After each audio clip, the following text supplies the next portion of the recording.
Hello guys.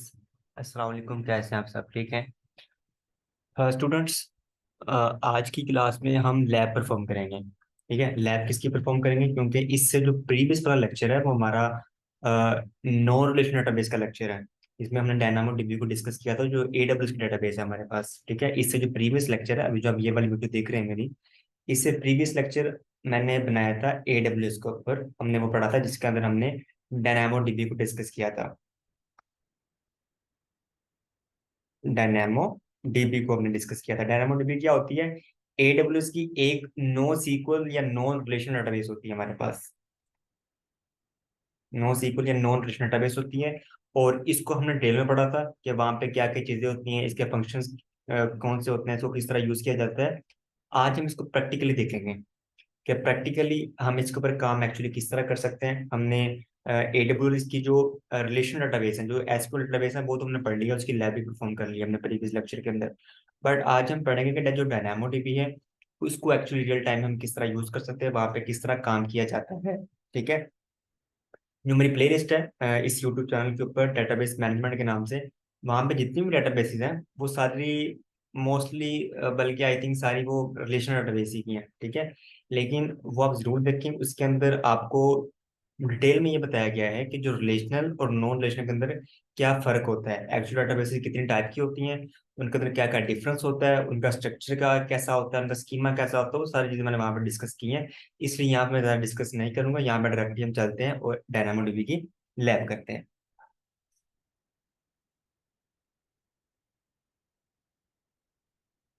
तो यहाँ पे आ जाए जी। सबसे पहले अगर मैं आपको दिखा दूं तो यहाँ से भी बाहर चलते हैं, और यहाँ पे फर्ज कर लें हम यहाँ पे हैं EC2 के ऊपर, या हम कंसोल के ऊपर हैं। मैं यहाँ से जाता हूँ AWS मैनेजमेंट कंसोल के ऊपर।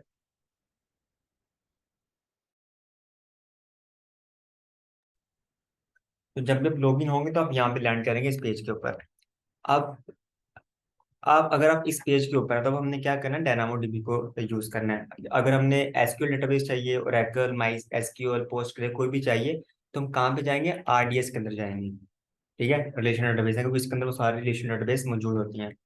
अगर आपको AWS के अंदर नो SQL डेटाबेस चाहिए, कोई आपको नो रिलेशन डेटाबेस चाहिए डायनामो, तो उसके लिए फिर हम क्या यूज करेंगे? डायनामो डीबी सर्च करेंगे। तो डायनामो डीबी हमारे पास एक डेटाबेस है। ठीक है, डेटाबेस भी है, उसको डेटाबेस सर्विस भी कहते हैं हम। डायनामोडीबी हमारे पास एक डेटाबेस होती है, इसको हम यहाँ पे यूज करते हैं। यहाँ पे लिखा भी हुआ मैनेज नो SQL डेटाबेस। इस पे आपने क्लिक करना डायनामोडीबी के ऊपर। अगर हम RDS को जिस तरह हमने सर्च किया था लास्ट लेक्चर के अंदर, लैब के अंदर, तो वहां पे हमने पहले RDS को सर्च किया था, उस पर क्लिक किया था, और उसके अंदर डिफरेंट डेटाबेसेस हमने बनाई थी। ठीक है, लेकिन यहाँ हम ऐसा कुछ नहीं करेंगे। यहाँ पे डायरेक्टली हम क्या करेंगे? यहाँ पे डायरेक्टली हम डायनामोडीबी को सर्च करेंगे और उसके अंदर आ जाएंगे और उसके ऊपर काम करेंगे। अब यहाँ पे देखिए क्या लिखा हुआ है, अब फास्ट में flexible NoSQL database service for any scale. तो ये भी हमने पढ़ा था कि जो डायनामो डीबी होती है फुली मैनेज सर्विस होती है। की वैल्यू सर्विस आपके पास डेटाबेस होती है, डॉक्यूमेंट डेटाबेस होती है, and deliver single digit millisecond की इसकी परफॉर्मेंस बहुत ज्यादा होती है अगर इसको कंपेयर करें RDS या माई सीक्वल से। तो ये डिफरेंस के फंक्शन होते हैं। अब यहाँ पे आगे तो अब आपने क्या करना है, यहाँ पे आपको ऑप्शन नजर आ रहा है क्रिएट टेबल। ठीक है, आप यहाँ पे भी आगे क्रिएट टेबल कर लें। अगर आप टेबल्स में चले जाते हैं, यहाँ पे देखें टेबल्स में जाके, तो यहाँ भी आप क्रिएट टेबल सर्च करेंगे, क्लिक करेंगे तो आपका टेबल क्रिएट हो जाएगा। ठीक है, तो हमने ये तो पढ़ लिया था कि SQL के अंदर या RDS के अंदर डाटा को किस तरह स्टोर किया जाता है, टेबल किस तरह बनाए जाते हैं, उनके अंदर डाटा को स्टोर किस तरह किया जाता है। आज यही सारा काम हम डायनामोडीबी या NoSQL के अंदर करेंगे। तो यहाँ पे आपने क्लिक करना क्रिएट टेबल के ऊपर। अब ये देखें, अगर आप डायरेक्टली ये लैब देख रहे हैं ना, तो पहले मैं आपको सजेस्ट करूंगा, इससे जो प्रीवियस लेक्चर है डायनामोडीबी का जिसके अंदर उसकी थ्योरी को डिस्कस किया था, वो पहले पढ़ लें। वो पढ़ेंगे तो आपको समझ आएगी, उसके वरना आपको समझ नहीं आएगी। वहां पे सारी चीजें हमने डिस्कस की हैं कि टेबल नेम क्या होते हैं, पार्टीशन की क्या होती है, सोर्ट की क्या होती है, तो वो पहले आप, वो जरूरी है, पहले उसको पढ़ लें आप। तो सबसे पहले हम टेबल करेंगे क्रिएट, टेबल को क्रिएट करेंगे। मैंने आपसे बात की थी कि जब भी हम टेबल क्रिएट करते हैं नो SQL डेटाबेस के अंदर या डायनामोडीबी के अंदर, तो सबसे पहले हम वहां पे दो चीजें डिफाइन करते हैं, एक टेबल नेम और दूसरा उसकी की। ठीक है, की क्या होती है इसकी मैं कह रहा हूँ, जो प्रीवियस लेक्चर वो देख लें पहले। तो सबसे पहले हम टेबल नेम भी लिखेंगे यहाँ पे और फिर उसकी की लिखेंगे। तो टेबल नेम हमारे पास यहाँ पे है म्यूजिक। आप कुछ भी बना सकते हैं टेबल नेम, कोई ऐसा इशू नहीं है, बट क्योंकि मैं लैब पर फॉर्म कर रहा हूँ तो मैं लैब को यहाँ पे फॉलो करूंगा। टेबल नेम मैंने म्यूजिक रख दिया। और यहाँ पे पार्टीशन की आपने रखनी है। पार्टीशन की मैं इसलिए रख रहा हूँ क्योंकि हर टेबल के अंदर एक की होती है जो तमाम आइटम्स जो टेबल के अंदर बनती है उनको डिफरेंशिएट करती है। तो यहाँ मैं इसलिए एक पार्टीशन की को हम प्राइमरी की भी कहते हैं, हैश की भी बोलते हैं, जो चीज़ों को डिफरेंशिएट करती है, ठीक है, जो जो हमारी हेल्प करती है बाद में डाटा को सर्च करने में या रिट्रीव करने में। तो पार्टीशन की पे आगे आपने क्या करना है, यहाँ पे आपने कुछ भी लिख दें। अगर आप कोई आपने जो बना रहे हैं तो यहाँ पे मेरे पास पार्टीशन की है आर्टिस्ट। ठीक है, इसको कॉपी करता हूँ, यहाँ पे आके पेस्ट कर देता हूँ। मैंने यहाँ पे पेस्ट कर दिया। ठीक है, अब इसी तरह ये मेरी पार्टीशन की है। अगर एक होती है सॉर्ट की ऑप्शन होती है, अगर आप यहाँ पे कुछ भी ना लिखें, इसको आप खाली छोड़ दें, इट्स ओके चलेगा। ठीक है, लेकिन अगर हमारे पास है तो यहाँ पे लिख लेते हैं एक सेकेंडरी की। ये हमारी प्राइमरी की होती है और ये हमारी सेकेंडरी की होती है जो ऑप्शनल होती है। इसको सेकेंडरी की भी बोलते हैं, सॉर्ट की भी बोलती हैं, तो डिफरेंट नेम इसके होते हैं। होती है काम ये पार्टीशन की गई करती है। तो इसका नाम है आर्टिस्ट। तो मैं यहाँ पे लिख देता हूँ आर्टिस्ट। ठीक है, सॉरी, जो हमारे पास ये वाली है सॉन्ग। ठीक है, ये हमारे पास है सॉन्ग। तो मैं यहाँ पे क्या लिखता हूँ, सॉन्ग लिख देता हूँ। ठीक है भाई, उसके बाद बाकी चीजें बाय डिफॉल्ट रहने दें, डिफॉल्ट सेटिंग ही रहने दें। आप कस्टमाइज करना चाहें तो कस्टमाइज भी कर सकते हैं, बट क्योंकि हमारा जो कोर्स है ये है क्लाउड प्रैक्टिशनर का, तो यहाँ पे ये वाली चीजें करने की जरूरत नहीं है, ना ये आपसे पूछी जाएंगी, ना ये आपके कोर्स के अंदर इंक्लूड है। फिलहाल डिफॉल्ट सेटिंग रखें, बाकी चीज़ों को ऐसे रहने दें। वो जब आप जाएंगे सोल्यूशन अटेम्प्ट के अंदर वहाँ पे ये सारी चीज़ें आप सीख लेंगे बाद में। ठीक है भाइयों, तो मैं होप कि मैं आपको वो भी लैब करवा दूँ। तो हम चलते हैं क्रिएट टेबल के ऊपर। तो अगर आपको टैग लगाना चाहें टैग भी लगा दें, तो क्रिएट टेबल करें।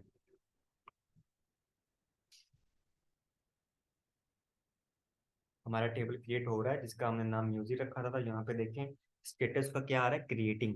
तो अभी इसका स्टेटस चेंज हो जाएगा, यहाँ पे क्रिएटेड आ जाएगा। इसको रिफ्रेश यहाँ से आप करते रहे रिफ्रेश, कुछ सेकंड बाद ये देखें एक्टिव हो चुका है और हमारा जो टेबल है डायनामोडीबी के अंदर वो हमारा क्रिएट यहाँ पे हो चुका है। ठीक है भाइयों, चलेंगे अब नेक्स्ट चलते हैं। नेक्स्ट हमने क्या करना है, नेक्स्ट हम अब हमने इस टेबल के अंदर डाटा को ऐड करना है। ठीक है, तो मैंने आपसे बोला था कि सबसे पहले हमारे पास क्या होता है, एक टेबल होता है। टेबल के अंदर जब हम डाटा ऐड करते हैं ना, वो हम पहले बनाते हैं आइटम्स, उसको हम बोलते हैं आइटम। ठीक है, तो नो सिक्वल डेटाबेस के अंदर डाटा को स्टोर करने के लिए हम आइटम क्रिएट करेंगे। अगर आपको नहीं पता तो प्रीवियस लेक्चर देख लें। आपने इस पर क्लिक करना म्यूजिक टेबल के ऊपर, यहाँ पे आ जाएंगे इसके अंदर। यहाँ पे आपको नजर आ रहा है एक ऑप्शन एक्शन का, इस पे आपने क्लिक करना है। और यहाँ पे देखें डिफरेंट ऑप्शन नजर आ रहे हैं आपको, और यहाँ पे एक और ऑप्शन आपको नजर आ रहा है क्रिएट आइटम। क्रिएट आइटम का मतलब ये होता है कि हम इस टेबल के अंदर डाटा को पुट करने लगे हैं। ठीक है, तो यहाँ पे देखें अब मैं यहाँ पे डाटा पुट करने लगा हूँ। ठीक है, ये मेरी फर्स्ट जो है ना वो आइटम है। तो यहाँ पे देखिए ये जो दो कॉलम है ना, इसको हम आरडीएस के अंदर या एसक्यूएल डेटाबेस के अंदर इसको हम बोलते हैं कॉलम नेम, लेकिन यहाँ पे इसको हम बोलेंगे एट्रीब्यूट्स। ये हमारे एट्रीब्यूट्स होते हैं, एट्रीब्यूट नेम। ठीक है, इसको कॉलम नेम भी आप समझ लें, एट्रीब्यूट्स, नो इश्यू। तो ये हमारे देखिए यहाँ पे हमारे क्या है, एट्रीब्यूट्स है। तो आपको ये सेम नजर आएंगे, ये मैंने बनाए नहीं है, अभी नहीं बनाए, ये जब मैंने टेबल क्रिएट किया था ना तो तभी बन गए थे। ठीक है, तभी मैंने स्पेसिफाई कर दिए थे। तो ये मेरी कीज हैं। तो अब जब भी कोई न्यू डाटा यहाँ पे पुट करेंगे, कोई न्यू आइटम बनाएंगे, तो आपको ये बाय डिफॉल्ट वहाँ पे मिलेगी। क्यों मिलेगी, क्योंकि आपने at the time of creation of table इनको स्पेसिफाई कर दिया है कीज को। तो हम डायनामोडीबी के अंदर इन नो सीक्वल के अंदर इन कीज का ही इस तरह यूज करते हैं और डाटा को पुट करते हैं यहाँ पे।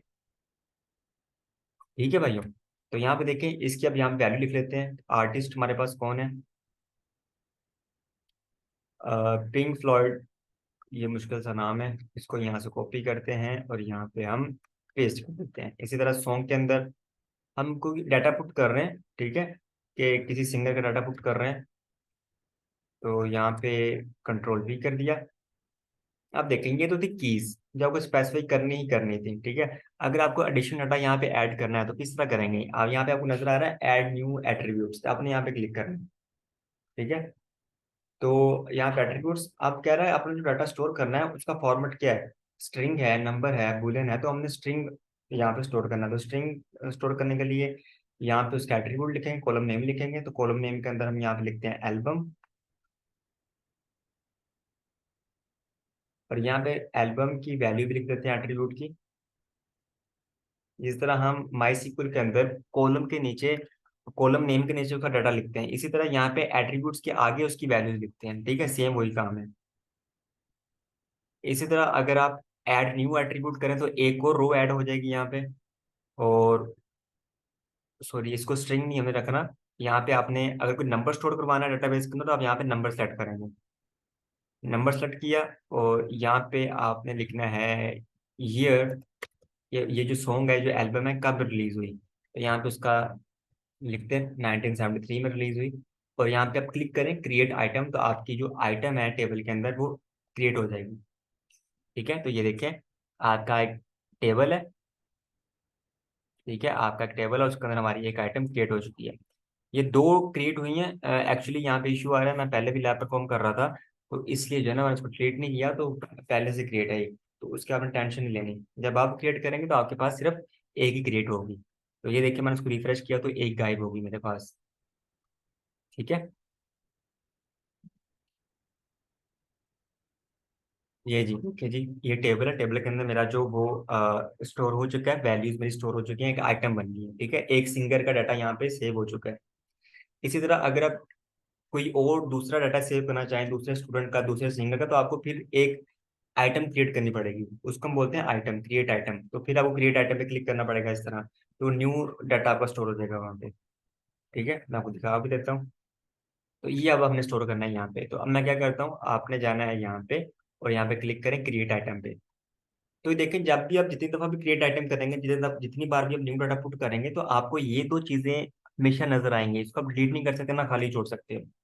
क्यों? क्योंकि आपने at the time of creation of table ये की स्पेसिफाई कर दी थी।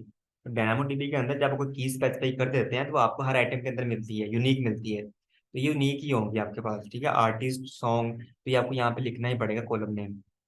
ठीक है, अगर आप ये कॉलम नेम नहीं बनाएंगे इस डेटाबेस के अंदर, तो आपकी डेटाबेस नहीं बनेगी। ठीक है, बाकी बेशक आप छोड़ दें, आप वहाँ पे ईयर ना लिखें, तो वो बाकी उसकी नो इश्यू वहाँ पे। तो आर्टिस्ट के अंदर हमने स्ट्रिंग है, तो ये लिखना है जॉन लीनन, ये इसका नेम है भाई साहब का। तो यहाँ पे लिख देते हैं ये। और सॉन्ग के अंदर भी क्या लिखना है हमने, सॉन्ग के अंदर हमने लिखा है इमेजिन।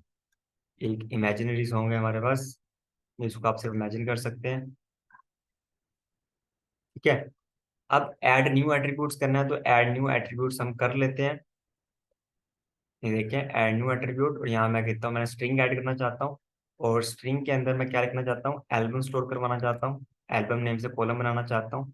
तो यहाँ पे आप इसको पेस्ट करें, और यहाँ पे उसकी वैल्यू लिखते हैं। एल्बम कौन सी एल्बम है, एल्बम नेम क्या है, एल्बम नेम ही हमारा इमेजिन है, यहाँ पे लिखते हैं। ठीक है, इसी तरह अगर आप कोई और ऐड करना चाहते हैं, तो यहाँ पे आप और भी ऐड कर सकते हैं, ऐड न्यू एट्रीब्यूट, और यहाँ पे मैं नंबर ऐड करना चाहता हूँ, तो यहाँ पे लिखते हैं ईयर।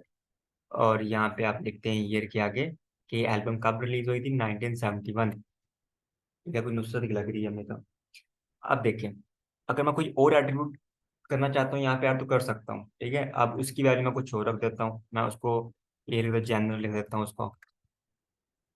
अब देखिए, ये जो अब मैं कॉलम बना रहा हूँ, ये हमने पिछले आइटम के अंदर नहीं बनाया था। ठीक है, तो नो सीक्वल के अंदर ये डिफरेंस होता है कि ये फ्लेक्सिबल होती है। यहाँ पे आप कुछ चीजें ऐड भी कर सकते हैं, कुछ चीजें आप स्किप भी कर सकते हैं, बट एसक्यूएल के अंदर ऐसा नहीं होता। वो उसका स्कीमा जो होता है वो फिक्स होता है।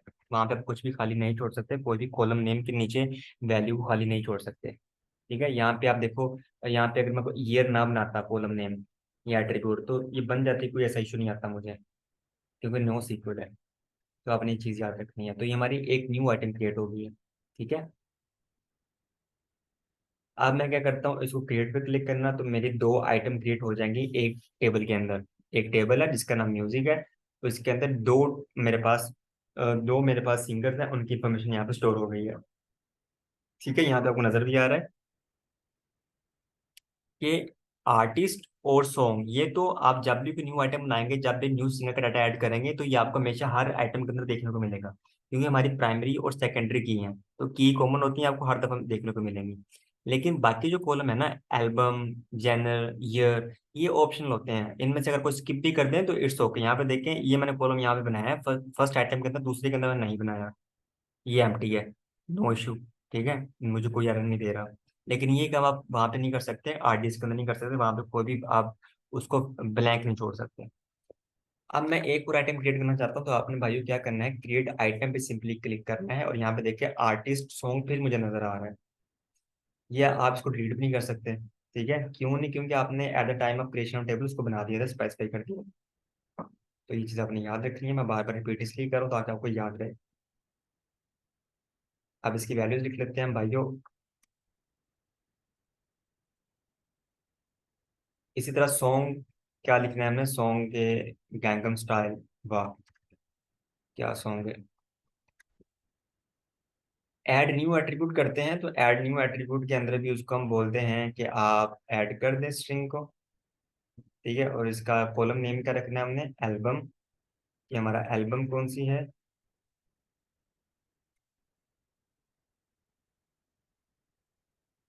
और इसको वैल्यू कौन सी देनी है हमने, ये वाली देनी है हमने। वो कॉपी करके यहाँ पे पेस्ट कर दें। इसी तरह अगर आप कोई और भी यहाँ पे ऐड करना चाहते हैं, तो मैं कहता हूँ मैं नंबर को ऐड करना चाहता हूँ, तो आप नंबर वाला सेलेक्ट करें यहाँ पे। तो मैं यहाँ पे ईयर और 2011 लिखूंगा, ईयर एंड 2011, 2011। ठीक है भाई, ऐड न्यू एट्रीब्यूट करें, मैं नंबर एक को ऐड करना चाहता हूँ, और वहां पे मैं क्या करूंगा, लेंथ सेकेंड्स, कि इस सॉन्ग की या इस एल्बम की कितनी लेंथ है मेरे पास। ठीक है, कुछ भी ऐड कर सकते हैं, तो मैं यहाँ पे लिख लिया। और यहाँ पे लेंथ में क्या लिखूंगा, 219 सेकेंड्स है मेरे पास। अब ये देखिए, ये कॉलम हमें किसी में नहीं बनाया, किसी आइटम का अंदर नहीं बनाया, लेकिन यहाँ बना रहे हैं। तो कोई ऐसा इशू नहीं, क्योंकि यहाँ पे बन जाएगा, मेरी नोट सीक्वल डाटाबेस है। ये इसी को हम बोलते हैं फ्लेक्सिबल स्कीमा इसका। ठीक है, इसी चीज को हम बोलते हैं फ्लेक्सिबल स्कीमा। यहाँ पे देखें, लाइट सेकंड एक आइटम के अंदर है, दो आइटम के अंदर नहीं है। इसी तरह ये वाला जो है जनरल, ये एक के अंदर है, दो के अंदर नहीं है, ये कॉलम नेम। ठीक है, तो यहाँ पे देखो, एक टेबल के अंदर हमने तीन आइटम क्रिएट कर लिए, यहाँ पे लिखा भी हुआ है आइटम्स रिटर्न 3। तो 3 आइटम हमने क्रिएट कर ली एक टेबल के अंदर। अब अगर आपने कोई एग्जिस्टिंग डेटाबेस को मॉडिफाई करना हो, तो वो किस तरह कर सकते हैं, आपने म्यूजिक वाले बटन पे क्लिक करना है, इस तरह करके, और आपने इस पे क्लिक करना है, साइड पे क्लिक करते हैं, उसके ऊपर क्लिक कर दें। ठीक है,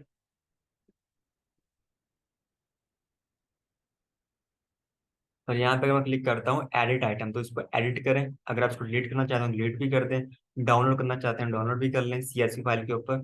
मैं कहता हूँ कि इसको आप एडिट करें। तो एडिट आपने क्या करना है, यहाँ पे कुछ भी एडिट कर सकते हो। मैं कहता हूँ कि आप इसको कोई की एडिट करना चाहते हैं वो भी कर सकते हैं, कोई भी वैल्यू इसकी एडिट करना चाहते हैं, चेंज करना चाहते हैं, डिलीट करना चाहते हैं, रिमूव, सब कुछ कर सकते हैं। मैं कहता हूँ कि आप ऐसा करो, ईयर 2011 से लेके 11 रहने दो, 12 कर दो इसको। ठीक है, तो मैं सेव चेंजेस करता हूँ, तो मेरा जो ईयर है वो चेंज हो जाएगा। आप यहाँ पे देख भी सकते हैं, मैं आपको दिखाता हूँ, लेट मी सी यू, ये देखें 2012 हो गया यहाँ पे। ठीक है भाइयों, अब उसके अलावा क्वेरी टेबल को अंदर क्वेरी करनी है, वो किस तरह करेंगे, कोई डाटा सर्च करना है, फर्ज कर लें यहाँ पे थाउजेंड्स के अंदर हमारे पास और डाटा पड़ा हुआ है, आइटम्स बनी हुई हैं। ठीक है, तो वहाँ पे सर्च करना है हमने। तो सर्च करने के लिए दो चीज़ें यूज होती हैं, या तो हम प्राइमरी की का यूज करते हैं, या हम सेकेंडरी की का यूज करते हैं। तो यहाँ पे देखिए, आपने यहाँ पे ऊपर ऑप्शन नजर आ रहा है स्कैन और क्वायरी, इसको स्क्रॉल डाउन कर लें, और यहाँ पे आप इसको ड्रॉप डाउन करना है आपने, और यहाँ पे क्वायरी करना चाहते हैं तो यहाँ पे क्वायरी पे क्लिक करें। ठीक है, क्वायरी पे हमने क्लिक किया यहाँ पे, तो यहाँ पे देखें आपके पास जो है ना, एक प्राइमरी की का ऑप्शन नजर आएगा, और एक आपको सेकेंडरी की का ऑप्शन नजर आएगा। ठीक है, आर्टिस्ट और सॉन्ग यहाँ पे नजर आ रहे हैं। अब जब भी, क्योंकि आर्टिस्ट और सॉन्ग हर आइटम के अंदर सेम है, ठीक है, हर आइटम के अंदर कॉलम नेम है, तो इसलिए यहाँ पे भी जब भी कोई सर्च करेंगे चीज, तो इन्हीं कीज को यूज करते हुए सर्च करेंगे, आर्टिस्ट को और सॉन्ग को। ठीक है, उसके अंदर बाकी जो टेबल है वो नहीं आपके यहाँ पे शो होंगे, उनके थ्रू आप सर्च नहीं कर सकते। क्यों नहीं सर्च कर सकते, क्योंकि वो कीज नहीं है हमारी, वो कॉमन नहीं है, वो किसी में आ रहे हैं किसी में नहीं आ रहे हैं। ठीक है, लेकिन ये जो दो कॉलम नेम है, आर्टिस्ट और सॉन्ग, ये सब आइटम के अंदर आ रहे हैं, तो इसलिए आप इसको यूज करते हुए इजीली क्या कर सकते हैं, फाइंड कर सकते हैं स्पेसिफिक डाटा को। यहाँ पे हमने क्या करना है, टेबल नेम सेलेक्ट करना है, एट्रीब्यूट्स, ऑल एट्रीब्यूट्स कर दें यहाँ पे। स्पेसिफिक करना चाहें तो स्पेसिफिक भी कर सकते हैं, कोई स्ट्रिंग इस तरह का हुई तो मैं यहाँ पे ऑल करता हूँ। तो कह रहा है कि आर्टिस्ट कौन सा है आपका, तो यहाँ पे आर्टिस्ट नेम लिखेंगे। ठीक है, तो मैं कहता हूँ कि आर्टिस्ट है हमारा ये वाला भाई, PSY। और अगर आप इसको शॉर्ट की भी देना चाहें तो शॉर्ट की भी दे दें इसको, गैनम स्टाइल, गैंगम स्टाइल। ठीक है भाइयों, तो यहाँ पे देखे मैंने इसको दे दिया। अगर आप कुछ फिल्टर लगाना चाहते हैं फिल्टर भी लगा सकते हैं। खैर फिल्टर की जरूरत नहीं है हमें यहाँ पे अभी। और इसको हम करते हैं रन। यहाँ पे रन करें। ये देखिए नीचे अब हमें स्पेसिफिक डाटा शो हो जाएगा। तो ये देखो हमने उसने हमें जो स्पेसिफिक डाटा है PSY वो हमें शो कर रहा है। यहाँ पे गंगम स्टाइल सॉन्ग शो में शो कर रहा है। मैंने सॉन्ग सर्च किया था ना एक्चुअली, तो मुझे यहाँ पे स्पेसिफिक सॉन्ग जो है वो मुझे यहाँ पे शो कर रहा है। ठीक है भाइयों, तो इस तरह आप यहाँ पे सर्च कर सकते हो, क्वेरी कर सकते हो डाटा की। उसके बाद अगर आपने स्कैन करना है एंड चूज स्कैन फिल्टर, अगर आप कोई दूसरे जो आपके एट्रीब्यूट्स हैं या आपके पास ऑप्शनल एट्रीब्यूट्स हैं other than primary and secondary की, अगर उनको यूज करते हुए आप कोई डाटा सर्च करना चाहते हैं तो वहां पे आप स्कैन का ऑप्शन यूज करेंगे। सॉरी, ये ले। तो मैं क्लिक करता हूँ स्कैन पे, तो स्कैन पे आपने म्यूजिक टेबल में सर्च करना है हमने, और ऑल एट्रीब्यूट्स। फिर हम फिल्टर लगाएंगे, एट्रीब्यूट नेम लिखेंगे यहाँ पे। तो एट्रीब्यूट नेम हमारे पास क्या है, ईयर। ये जो ईयर वाला कॉलम है ना मुझे वो दिखाओ, क्योंकि वो तो ऑप्शन था यहाँ पे हमारे पास। तो ये स्ट्रिंग नहीं है, आई थिंक ये हमारे पास कौन सा था, नंबर वाला था हमारे पास। ठीक है, इसी तरह कंडीशन इक्वल टू वैल्यू लिखेंगे इसकी। वैल्यू हमारे पास 1971 है ना, वो दिखाओ। ठीक है भाइयों, और इसको हम करेंगे रन। तो ये देखिए आपको स्पेसिफिक डाटा शो कर रहा है, जॉन लिनन है, उसका सॉन्ग ये है, और उसका जो ईयर वो 1971 है। अगर यहाँ मैं लिख देता हूँ कि आप ऐसा करो 2011 वाला ईयर, जहाँ पे ईयर 2011 आ रहा है वो शो करो। रन करेंगे तो आपको ये शो ही नहीं करेगा। ठीक है, क्यों? क्योंकि 2011 वाला कोई है ही नहीं वहाँ पे। तो यहाँ मैं अगर 2012 लिखता हूँ तो फिर मुझे शो कर देगा। ये देखिए 2012 मुझे यहाँ पे शो कर रहा है। ठीक है, तो यहाँ पे दो ऑप्शन आते हैं, एक स्कैन का, क्वेरी का। कि अगर आपने प्राइमरी की या सेकेंडरी की को सर्च करते हुए यूज करते हुए डाटा को सर्च करना है, स्पेसिफिक डाटा को, तो आप क्वेरी पे क्लिक करेंगे। अगर आप जो अदर आपको कॉलम नेम है, जो ऑप्शनल है, जो शॉर्ट कीज है, जो अदर देन प्राइमरी और सेकेंडरी कीज है, अगर आपने उनको यूज करना है उन कॉलम के नेम को, तो फिर आप वहाँ पे स्कैन पे क्लिक करेंगे। ठीक है, ठीक होगा जी। अगर आपने यहाँ पे देखिए हमारे पास क्या आ रहा है, हम म्यूजिक के अंदर चले जाते हैं और यहाँ पे आपको कुछ नजर आएंगे। कहाँ पे चला गया हमारा, यहाँ पे ग्लोबल टेबल आपको नजर आ रहा है। मैंने आपको बताया था ग्लोबल टेबल्स क्या होते हैं, क्या चीज़ होती है, वाली सारी चीज़ें मैंने आपको बताई हैं। बैकअप भी मैंने आपको बताया था। रेप्लिका भी अपग्रेड कर सकते हैं यहाँ पे दूसरे रीजन के अंदर। ठीक है, जो RDS होती है वो हमें रेप्लिका प्रोवाइड करती है within the same region but different availability zone. But जो डायनामोडीबी होता है वो हमें प्रोवाइड करवाता है इन डिफरेंट रीजन और हाई अवेलेबिलिटी। तो हाई अवेलेबिलिटी डायनामोडीबी के अंदर ज़्यादा होगी, RDS के अंदर ज़्यादा नहीं होगी। ठीक है, तो ये भी आपने याद रखना है एग्जाम पॉइंट ऑफ व्यू से।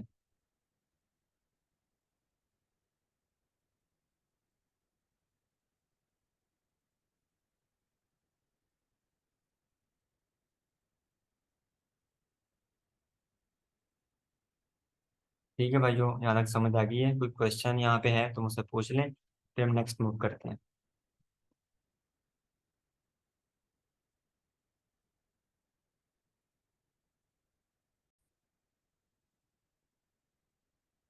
जी स्टूडेंट, तो यहाँ पे देखिए हमारे पास कुछ एक टेबल है म्यूजिक, उसके अंदर डिफरेंट हमारे पास ये कॉलम बने हुए हैं। अगर आप यहाँ पे स्पेसिफिक आइटम को यहाँ पे डिलीट करना चाहते हैं तो आप डिलीट कर सकते हैं।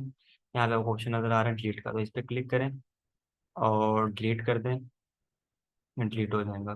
ठीक है, अगर आप टेबल को ही डिलीट करना चाहते हैं, पूरे टेबल को डिलीट करना चाहते हैं, तो उसके लिए डैशबोर्ड पे जाएं या यहाँ पे टेबल्स पे चले जाएं और म्यूजिक पे क्लिक करें, राइट लेफ्ट साइड पे एक्शन पे जाएं, या एक्शन के साथ वाला बटन देखें, यहाँ आपको ऑप्शन नजर आ रहा है डिलीट का। ठीक है, एक्शन भी कुछ साथ है, इस पर डिलीट पे आपने क्लिक करना है। यहाँ पे कुछ वार्निंग्स दे रहे हैं, वो कह रहे हैं कि delete all cloud watch alarm for music. ठीक है, क्रिएट, अगर आप डिलीट करने से पहले इसका कोई बैकअप बना कर रखना चाहते हैं दूसरे रीजन के अंदर, तो आप बना सकते हैं यहाँ पे। ठीक है, वो हमें यहाँ पे ये कह रहा है। तो मैं कोई नहीं बना कर रखना चाहता। उसके बाद वो कह रहा है कि आप डिलीट करना चाहते हैं, तो यहाँ पे आप कंफर्म लिखते हैं जरा। तो मैं कंफर्म लिख के इसको डिलीट पे क्लिक करता हूँ। तो यहाँ पे देखिए हमारा जो टेबल है परमानेंटली डिलीट हो रहा है यहाँ पे, अब ये रिकवर नहीं हो सकता। ठीक है, this action can't be undone, that's why can't try this action at your home. ठीक है, होम, स्कूल, एनीवेयर। तो क्लाउड के अंदर कोई भी चीज़ डिलीट करने से पहले आपको सोचना पड़ता है। ठीक है, होशो हवास में रहते हुए आपको चीज़ें डिलीट करनी पड़ती हैं। अगर आप स्पेशली अगर आप वहाँ पे लिनक्स के ऊपर काम कर रहे हैं, CLI के थ्रू काम कर रहे हैं, तो वहाँ पे आपको ये चीज़ें देखनी पड़ती हैं। ठीक है भाइयों, तो ये थी आज की हमारी लैब, जिसके अंदर पढ़ा डायनामोडीबी की लैब के अंदर, डायनामोडीबी के अंदर किस डाटा को हम स्टोर कर सकते हैं। वो सारी चीज़ें हमने पढ़ ली। तो आज हम हमारा फिनिश हो गया डेटाबेस का टॉपिक क्लाउड के अंदर, AWS के अंदर। और हमारा जो नेक्स्ट क्लासेस होंगी वो हमारी AWS की जो बाकी सर्विसेज रह गई, माइक्रो सर्विसेज थोड़ी बहुत रह गई हैं, तो उसको हम डिस्कस करेंगे। और फिर हमारा इंशाल्लाह कोर्स फिनिश हो जाएगा। ठीक है, तो अभी हमारे 24 या 23 लेक्चर हो गए हैं आज। तो आई थिंक 8 और आएंगे। ठीक है, 7 8 और आएंगे, हमारा फिनिश हो जाएगा। ठीक है स्टूडेंट, टेक केयर, अल्लाह हाफिज़।